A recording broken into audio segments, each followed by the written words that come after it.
Back. Thanks for staying with us. In studio with me now is Mr. Brian Altounian. He is the CEO of WOWIO Incorporated. Brian, always good to see you. Thank you, Don. Happy New Year. Happy New Year to you, too. You know, we were just mentioning at the top of the program, this is the beginning of our 16th year on television. Amazing. And I think you've been around for about 4 or 5 of them. I think so.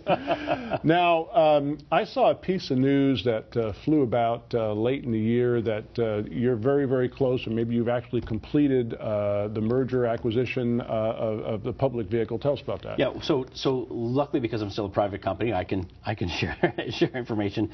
In a couple of weeks, that's going to change. We've identified a company. We have begun the acquisition of a public entity, and we're beginning the reverse merger process.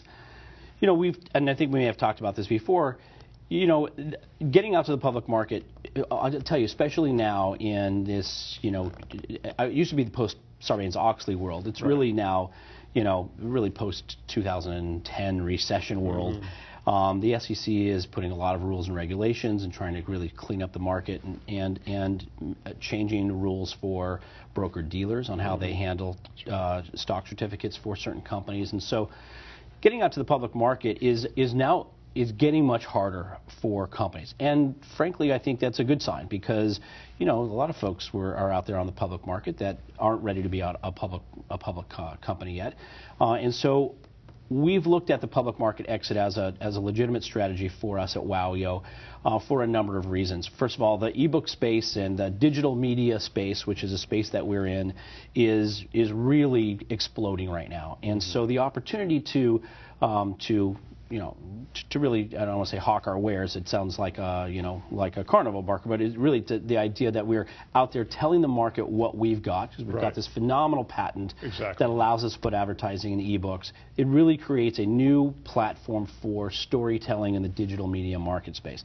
Being out as a public company allows us to get access to capital for growth, for acquisitions, but also to be able to tell the market we have something very significant that we really want to grow and build, and the public market's a great way to go. Well, doesn't it also put a very tangible value on that patent? I mean, being a public company changes the whole game, doesn't it? Yeah, and I like to say, listen, I think that valuations of intellectual property, there's a lot of question in how that's all handled. I think it really puts value on the company more than on the IP, and I look at them as separate because really the value of our IP is fairly significant. And we've had a third-party valuation company put a tremendous value on our IP, and I think that's value when you look at it in the marketplace for the other players in the ebook space that would want to utilize our patented technology. That's different than the execution of the business. And so, at the very least, it puts a legitimate value on the business today and the business where it's going. And I think that if we're able to execute, that public market will legitimize that value and will probably get closer to the value that, you know, an outside third-party evaluation company would put on. And we've had this conversation before with Platinum Studios. You know, Platinum Studios had a very large library of intellectual property that was valued at $150 million. The reality is the true value of the company is on its ability to execute on that library. So you can't really put that value of that on the books per se. But the market does legitimize the value of the company itself and the company's ability to execute on the exploitation of that intellectual property. It's a great, and you know what it does? It gives investors a real window and real insight into what the company is actually doing. And basically it judges, you know, it rewards and it punishes for behavior, good and bad. So it's not an easy step. Well, I would just have to think that right about now, as you say, you're about 2 weeks away from taking that giant step. It has to be a tremendously exciting time at the company, both stressful and rewarding. Well, it's funny because I think that I keep looking for the release of stress, the relief from stress. It just shifts, you know. Before we were in the pre-funding stage, and now that we're, you know, in addition to acquiring this public company and moving out to that, and you're right, that will shift our stress and our focus. We really want to make sure that we're out there communicating exactly what the company is up to, but we're also able to secure some substantial financing.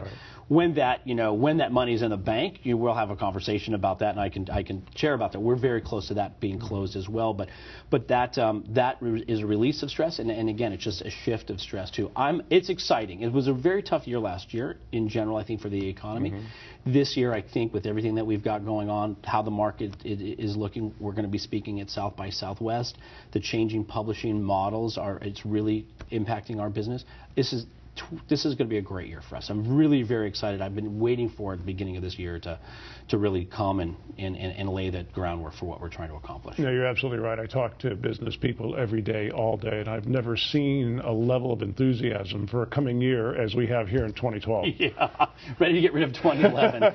Well, we did. Move forward. Yeah. We swept that one under the rug. WOWIO Incorporated, for more information about their business model, go to their website, WOWIO.com, WOWIO.com.